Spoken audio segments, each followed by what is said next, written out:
Yeah. And here we go. All right, everybody. Hope you're ready for some Contra hardcore with the Phantomire. And we got Slurpy Ninja on commentary. Oh, I think he's talking to you. No, Okay, it's me. I'll just get All started then. good. Sounds good to me. Okay, so welcome everyone to Contra Hardcore. You're gonna notice a couple things right off the bat. One of the things is that I'm going to be playing on the Japanese version of this game, and the reason... Oh, sorry, I forgot to start the timer. Why do you play on the Japanese version of the game? So I play on the Japanese version of the game because you can scroll text faster, but on top of that, we have the convenience of having a health bar. It makes a substantial difference in terms of some of the strats that we make, and also makes it a lot safer to be able to run. You're going to also see me sliding around a lot. Whenever it's possible, I am going to be sliding. You have iframes, and it also does damage, so it's nice to be able to do that in terms of just rapid movement and also safety, because there's a ton of RNG here and a lot of enemies being thrown at you. So any way that you can get rid of them, the better. And you can also do things like skipping that block segment, because walking and jumping all over those takes a really long time because their position is totally random. And you're going to notice that this game goes really quickly. It's basically going to be boss rush after boss rush, and not much in between in terms of anything that's particularly taxing or difficult. It's just more of a matter of keeping track of where everything is. It's kind of lit himself on fire, just spinning around correctly. Yeah, it's the optimal strat to set yourself on fire. That's how you win. I've been So- told as such. You're going to see things like this where this game is notoriously difficult, but speedruns actually make it a lot easier, where all I have to do is just stand here and position myself and just shoot upwards at the diagonal angle. It's really nice to be able to swap between weapons and also switch between positionings, because you can do some really funky strats either way with both of those types of things.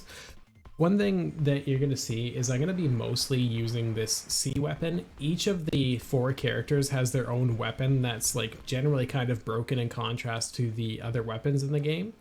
This one's Sheena's, and the reason for that is because it does a ton of damage per second, and iframes are pretty minimal. Oh, there it is again, spinning and on fire. Yeah. So anything that you can do to keep the damage going, like you take advantage of the lack of iframes, and you'll see me trying to do it where like I'm at the edge of the screen or shooting downwards off the screen. And the reason for that is because the laser goes off of the screen quicker and will be able to shoot more rapidly. So again, you just able to up that damage per second. This guy does have like a manipulation of sorts, doesn't he? Yeah. Yeah, there's a couple of different things that you can do. One of them is to stand off in the left-hand corner and then just shoot off screen. But you have to go in there with full health, and sometimes it's not...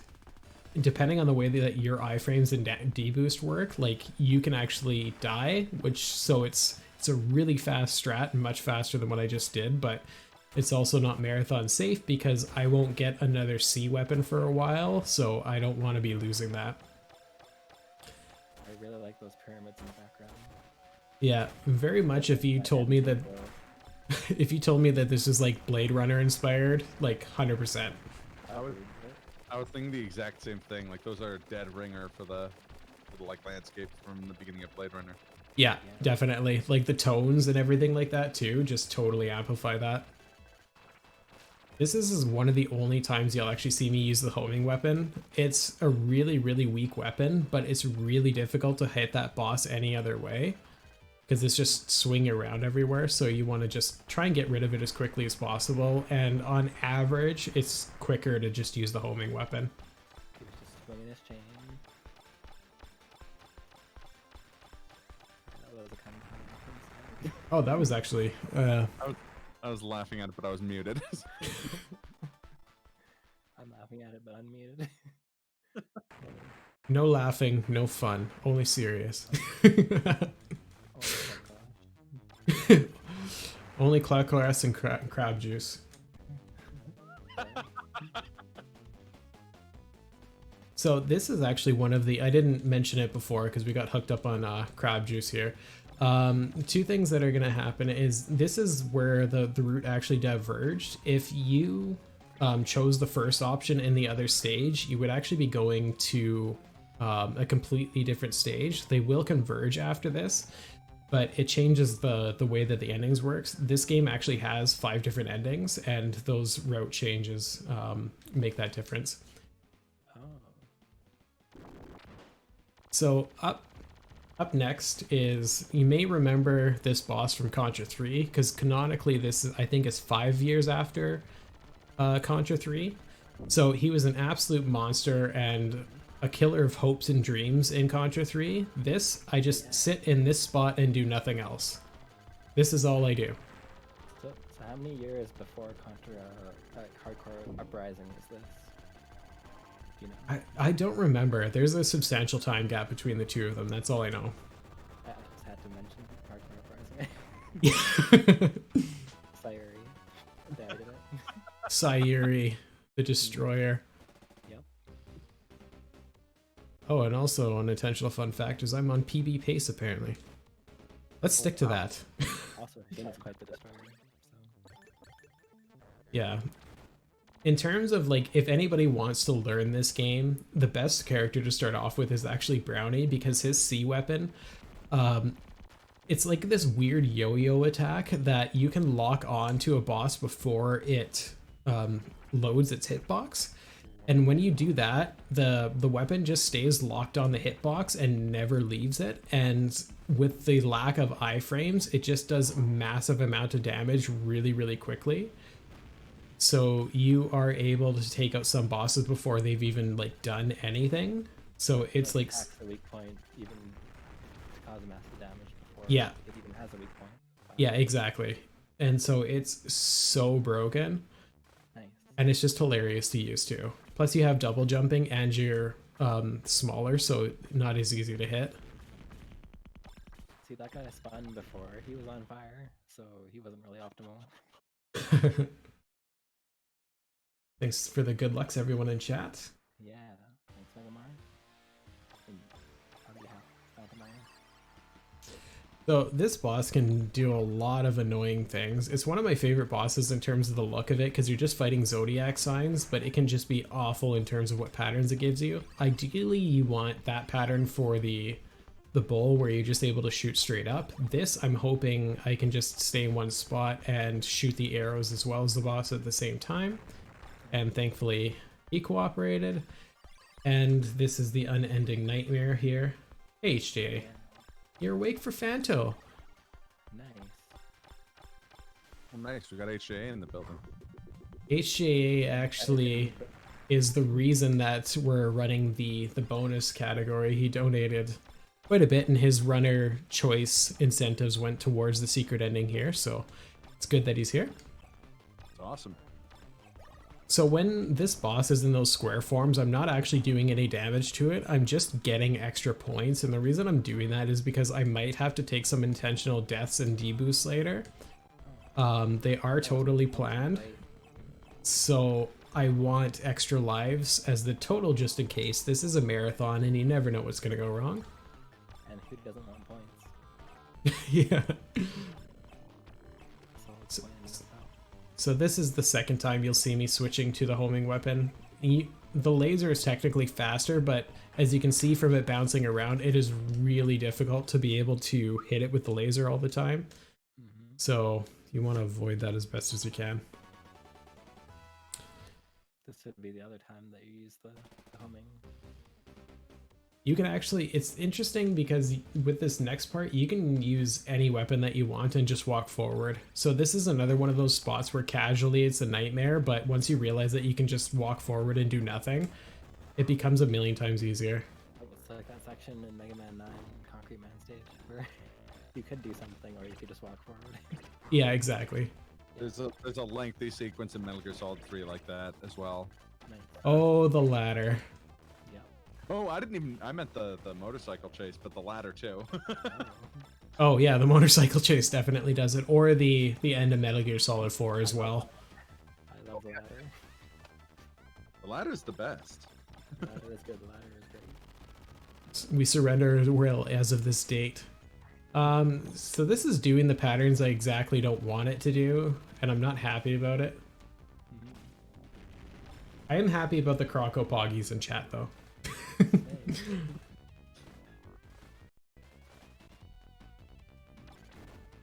So a fun fact that I actually just learned the other day, because after running this thousands of times, I should still be learning new things, is that with this dinosaur, even if you're at full health, if it breathes on you, you can die and lose your weapon, and there's nothing you can do about that.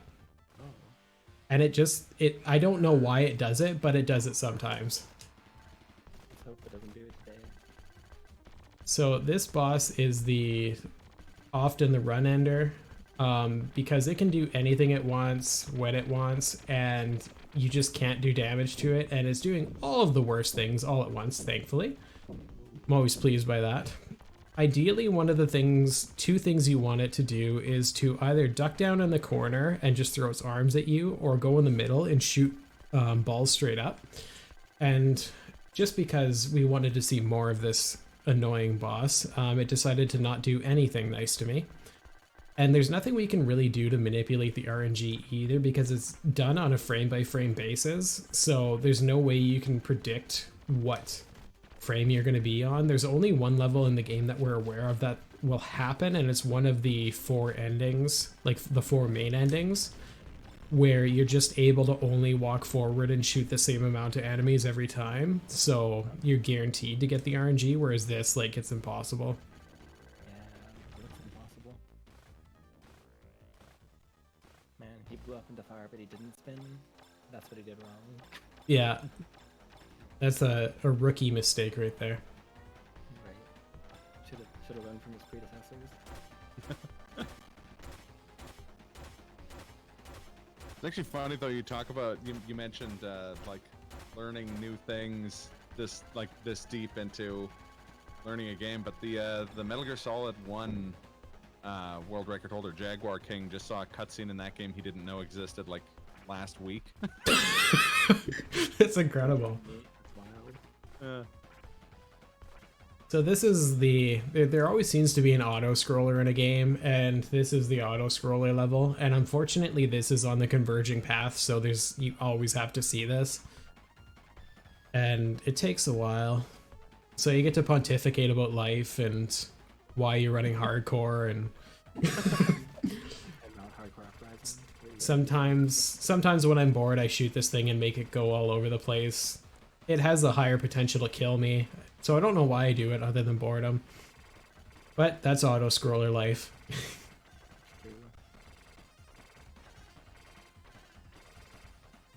But this is one of the bosses where you're going to wind up seeing me in a couple of spots where I might take an intentional death depending on what the boss does. Because I want to be at full health for the last form so that I can do the very lazy strat. That's actually the quickest thing and involves me. I could play it with my foot. It's easy. I might. If somebody donates $500 right now. That's great because we have them. I actually don't know. I'm not looking at them. Oh, no, don't knows yet, unfortunately. And so, even though it is that there is a divergence and then convergence here, because we didn't kill the assassin on this route, he is inside this machine, and then for some strange reason, the only extra thing that he does is shoot missiles here at the bottom. And that's it. And they're like not a threat with any weapon. So why they decided to add it, I don't quite know. So now again is just sitting here, followed by another sitting here. Nice. Just letting the screen take you. Yep, takes me away.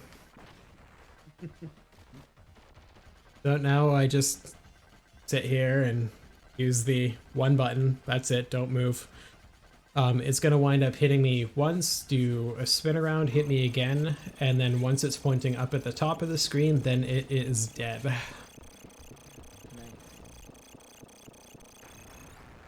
So that's one of those big things as to why it is that it's so great to run the Japanese version, is saving all the time rather than doing slides under that and climbing over it and dancing all about. It's nice to just sit there. And let the health bar do the work. And so this is the other part where the paths converge, diverge, where you can either choose to surrender or fight this scientist who betrayed us. By the way, he's Dr. Wily, so it's kind of the same deal. He was the bad guy all along. Yeah. So now he's just going to be mixing a bunch of regular enemies together, which should be able to take us down because bigger enemies that are more violent weren't able to. So it's only logical to send less threatening things at us. Most of these things I'm going to... Yeah, total failedy. You're going to see me kind of standing still in certain spots. And I'm totally safe. Because I don't really have any sort of a threat, especially like, say something like this. It's gonna come towards me and shoot stuff at me, but for some reason its bullets disappear if you kill it, so you're not at risk at all. If you're playing the game casually, that flower actually drops weapons and bombs and stuff like that. So ideally, it could drop bombs and do a lot of great stuff for your run, but we're not willing to risk that. So instead we're just going to stand here and point at the floor and shoot these enemies and have no threat whatsoever. Is it possible that he's synthesizing these enemies not because he thinks they'll have a better chance at killing you, but instead because he spent a lot of time and money on this machine and he wants to use it, like when you buy a barbecue and you kind of want to like grill all your meals? Yeah. I would assume that this is like totally that case too, because if you spent this amount of money to build this lair and it sucked, like I would still totally use that. It's like a sunk cost fallacy. Exactly. Exactly what it is, yeah. Uh-oh. Looks like it backfired on him. So again, that's another reason why it is that we run the Japanese version. That fight takes forever otherwise. But thankfully you can just take those 2 deboosts and stand right under them. If you slide in just the perfect spot, you'll only take 1 deboost, but I'm really lazy and never have actually paid attention to where that is, so I've just been losing the couple of frames from the deboost and it hasn't affected anything, so nobody wants to teach me and I don't want to learn. So this boss can kind of just go anywhere. We're gonna hope it's not doing the exact thing that it's doing. He's the go anywhere boss. Yeah. And so this is kind of a funky boss because we're gonna fight 3 separate forms of it. And then they're all gonna get together in 3 separate transformers and just like waste a ton of time. This is the run ender because this thing can do a whole bunch of stuff that involves not being able to shoot it very often. And it's really irritating. Right now, it's actually giving me a decent pattern. It shouldn't have done that. I don't know why I did that. Stop doing that. It's supposed to jump in front. It's supposed to do a pattern where it jumps in front and behind you. And it chose not to do that. Okay, that was awful. Thanks. GG. He's like, you're welcome. So this part of the boss is really funky because when they combine, they can get really annoying in terms of wasting your time. Because what'll happen is, so say this form, it has a few different attacks it can do. The attack that we want to see is this one, and you're able to kill it, and then it's going to move on to the next form. But the problem is that if it does any other pattern, you're not able to kill it in that pattern, and then it's going to go to this one anyway. And you have to wait for them to finish whatever attack they're doing before you can move on to the next form. So it can just waste a bunch of time unnecessarily. Did it form Voltron? Yeah, a series of Voltrons. Here's Birdie Voltron. Yep. It's a Megazord, oh my god. True. Not quite as swole as the Power Rangers, but you know. This is doing exactly what I don't want it to do. Oh no. I guess we just gotta accept it. Yeah. The game was at the bottom of the ocean. Okay. And I know. so I actually really hate this pooping thing because it takes forever and you can't do much damage to it. It's awful.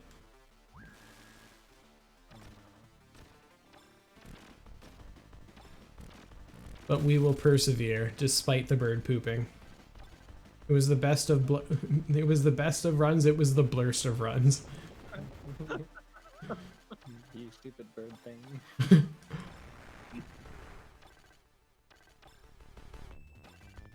So that's actually the thing that we wanted to see happen, because then we're able to stick close to it. We just stay inside that target, which is counterintuitive.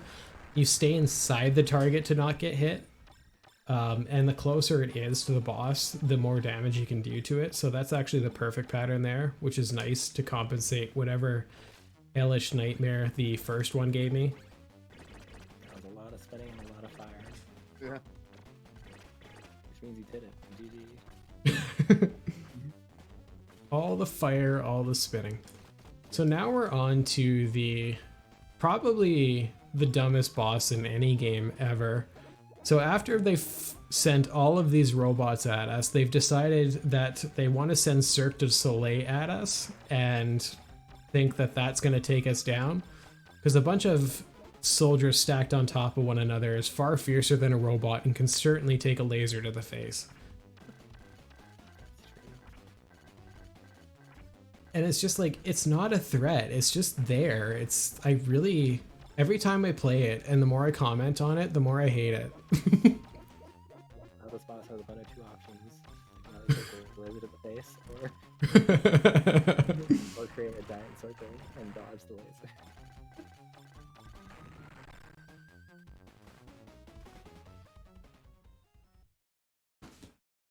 Yeah, French circus folks are definitely the most dangerous bosses. That's just common knowledge. So we could either fight or join Behemoth here. Run over, I decided to join him. Nice. You joined the Dragon Lord. So I'm gonna actually take an intentional death here. Just because I want to keep my laser here, and that didn't really cost me a whole bunch of time.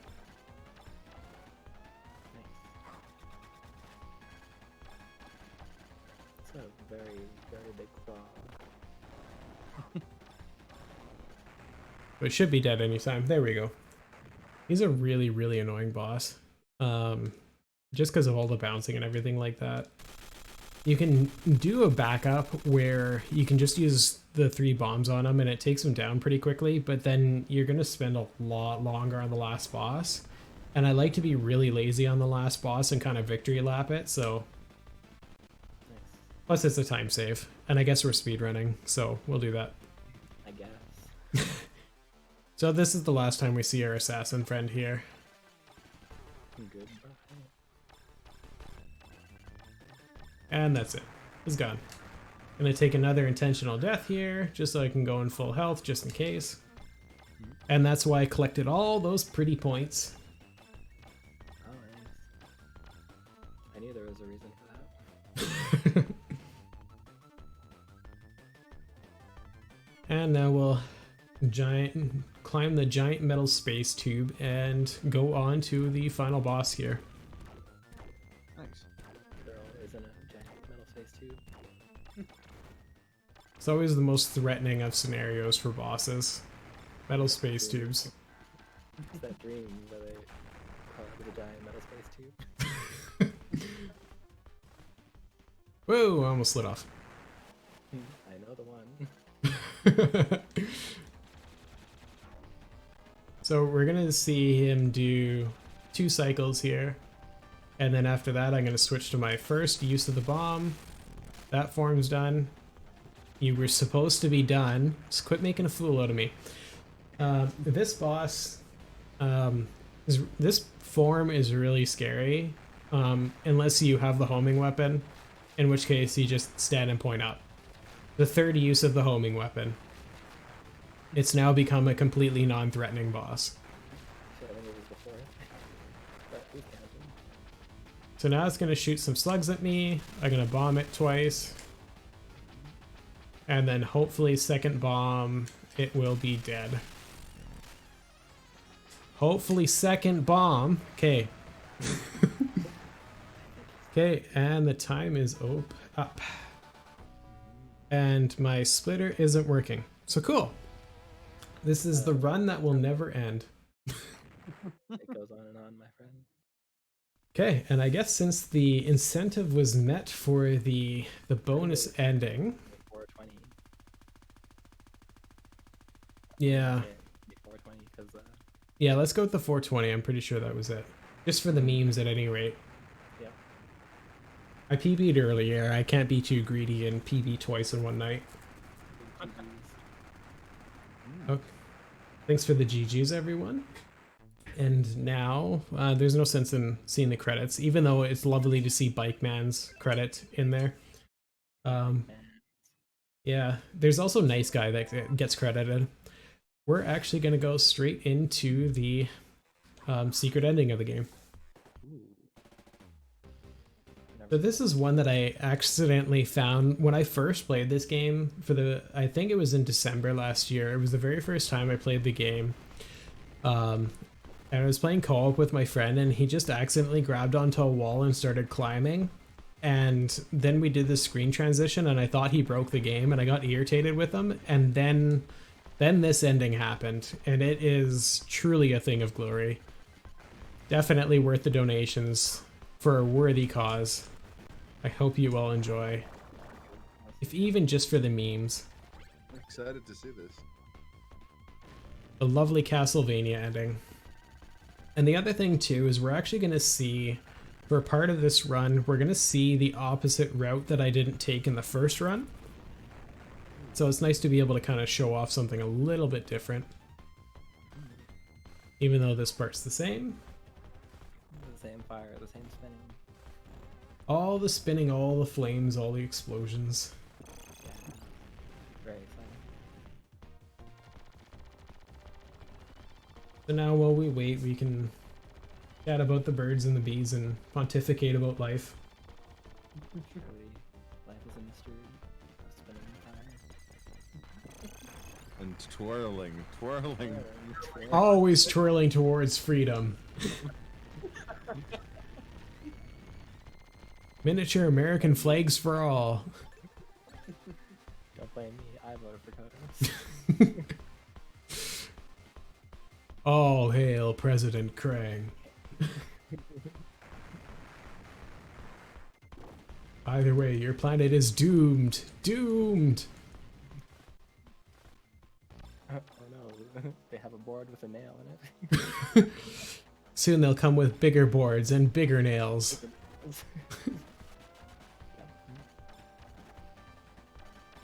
Soon they'll come with more spinning and more fire. Contra spinning more fire edition. Yeah. Oh, that was actually a really quick kill. I don't know why that happened, but let's go with it. Let's go. Come on, world record in about. Featuring Sayuri of the hardcore's map rising. Housing series. Yeah. My bike has disappeared. Oh, there it goes. Sometimes sprites disappear in this game, and sometimes it's actually a problem because they can actually kill me, because I've had it happen to enemies and it's not good. Yeah, that's a problem. Sometimes previous gens were not particularly considerate with sprite limitations. Fighting the boss on the bike earlier, I saw that your bike hadn't shown up, and it looked like Sheena was just flying on the ground, and I was like, oh, I guess she didn't really need that bike. But then it appeared, and I was like, oh, no. So I'm hoping that with this boss, it's going to smash the ground a little bit here, and then that's going to be it. It'll just go straight to the middle, and we are done with this boss. Perfect. We did exactly all of the things right. That one didn't spin, but it did blow up. So we know we've met some success. Very good. And then coming up, we're going to have a 2-form boss before we actually take out the assassin this time. This first one, I'm going to hug the front of the screen and just point down, shoot. It'll shoot 3 times and then be gone. And then now we're on to what would be, at the time, an absolute technological marvel here. Really impressive stuff. But we're going to see, like, none of it. I'm still impressed. Oh, crap. I missed the cycle. Okay, so we're going to see a lot more of this boss than we normally would. That's okay, because he's an excellent boss. He is a really cool boss. It's just doing his morning exercises. I feel like the animation. Isometric exercises. Care to join me? All this was Messel flexing to see what they could do with the hardware. Nothing else. 100. Blast processing at its finest. Look at all the megs of power. Okay, now he's down. In exactly the completely inoptimal way. But we'll still get world record, why not? Because this is Slurpathon %. You can only run hardcore at Slurpathon to get it. This has never happened before, so yeah. Okay, so we're gonna see a little bit of conversion, but there is an alternate path in this stage. So things are gonna get a little weird shortly. It's the power. The power. You're like a man. It's fun. So we're gonna be doing the same old sliding, see the same mini boss, and then that's when things are gonna get a little weird, particularly for a Contra game, which aren't exactly known for being silly. Or weird. Yeah, unless I've completely misconstrued what Contra games are all about. Well, it's a very serious Cirque du Soleil, and And no fun. No fun allowed. You always must always remember games aren't fun. Serious. Definitely no twirling towards freedom. So now we get this guy wheeling and dealing so we can go into this arena. Here's our lovely Castlevania stuff here, as you can hear in the music. Throwing desserts at us, and I guess those could be savory too, so throwing a food item at us. And next up, we're going to see some sort of a goblin in a carriage for some reason. Maybe like a Ghosts and Goblins reference.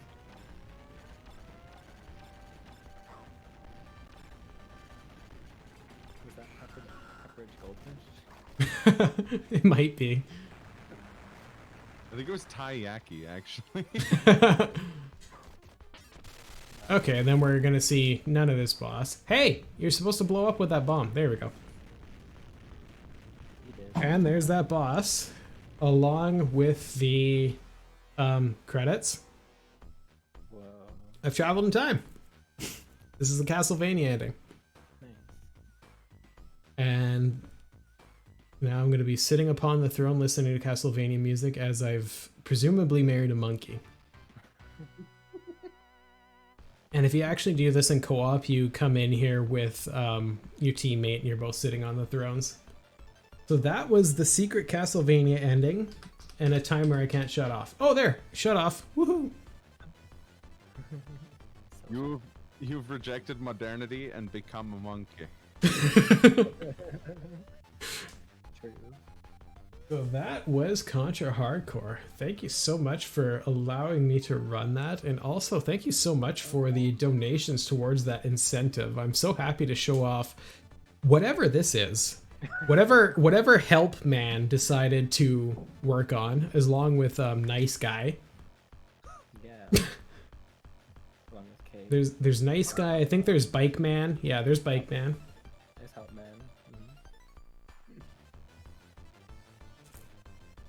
It's truly a work of art. I'm not entirely too sure what possessed them to do this, and I wouldn't change anything about it. No, it's perfect the way it is. So I would definitely encourage people to check this out. And if they do, like the Contra Anniversary Collection on Steam is an easy way to check it out. And you get to play the Japanese version of the game, which having the health bar and everything like that, definitely super worth it. And feel free to always hit me up or go into the hardcore Discord to chat about the game, because we all want to see new runners and embracing the glory of the Nice Guy and Bike Man. Yes. And special thanks I was saying we can on my staff. see this again remastered in beautiful 3D models in the inevitable Contra Pachinko edition. The game that everybody asked for. Hardcore Pachinko with Sayuri slicing the Pachinko board. No, Pachin Corpse Uprising. Oh, that was fantastic! Thank you for running that, Phantomire. Thank you. That was great. Thank you so much for having me. It was a blast. And I think that ends today's day 2 of Slurpathon, but we will be back today with day 3 of Slurpathon after In a like few. second break time where we sleep maybe, Mm-hmm. and that'll start at 5 a.m. 5 a.m. No, not 5 a.m. Sorry, 9 a.m. Eastern, 7 a.m. Mountain. Our time Mountain, and 6 a.m. Pacific. And it will start with the Super Ghouls and Ghost race, which would be awesome. That's And gonna then it's a 4-way race. It's gonna be really great, so don't miss that. And then also Silent Hill Homecoming by Starwin, who's just amazing too. So yeah, I'm gonna be don't miss drinking it. the largest commercially available cup of coffee to stay awake for that Silent Hill. Cup of coffee and Yeah, good no sleep. Not allowed to sleep. And if you do sleep, get back here quickly, because it's not long from now. Exactly. We can sleep on Monday. Yeah, exactly. Only speed runs, only Slurpathon, no sleep. Yeah, it's not sleepathon, that's for sure. No Card Clash, only sleep. I mean, no sleep. That's what I mean. All right. Well, thank you guys so much. Hey, thank you. And we'll catch you all tomorrow. Yes. Good night.